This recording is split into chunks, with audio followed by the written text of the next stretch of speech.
তার মানে তুমি আমাদের আসল পরী। ছুটির পায়ের জরুল দেখে ছুটিকে চিনে ফেললো অভির মা। প্রতিজ্ঞা ধারাবাহিকে দেখা যায় স্বামী কিছুতেই স্ত্রী আচারের ওখানে আসতে চায় না, অভিমান করে মুখটা ঘুরিয়ে রাখে, কিন্তু অভিভাবে ঠাম্মিকে অভিমান করে থাকতে দেয় না।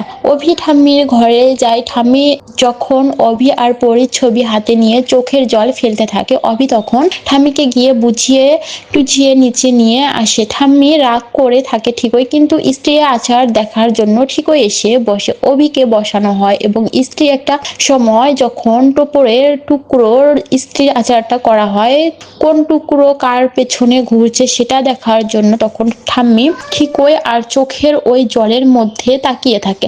অভি ঠাম্মিকে বলে, ঠাম্মি তুমি যে বললে কিছু দেখবে না, কিন্তু তুমি তো দেখেই ফেলছো। চোখটা ঢেকে দুটো টুকরো, যেটা দেখে অভির মা খুব খুশি হয়। ঠাম্মি খুশি না হলেও মনে মনে ভাবে, বাবা দুজনের তো খুব ভাব ভালোবাসা দেখছি। এরপরে ঠাম্মি অভিমান করে ঘরে গিয়ে শুয়ে পড়ে। অন্যদিকে ঝুমকি কিছুতে এসব সহ্য করতে পারে না, কারণ ঈশা ওই সবটাই ভিডিও করে তাণ্ডব করার জন্য যেতে চায়।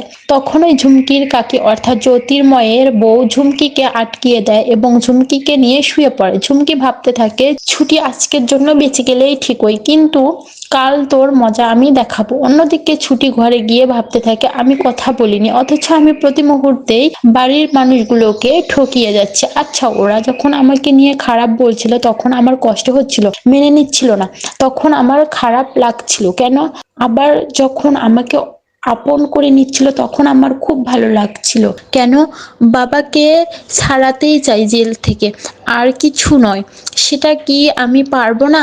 ঠিক তখন ওই অভিমন্যু ঘরে আসে এবং অভিমন্যু ছুটিকে বলে, বারবার বারবার কিন্তু আপনি আমার দক্ষতা নিয়ে প্রশ্ন তুলছেন।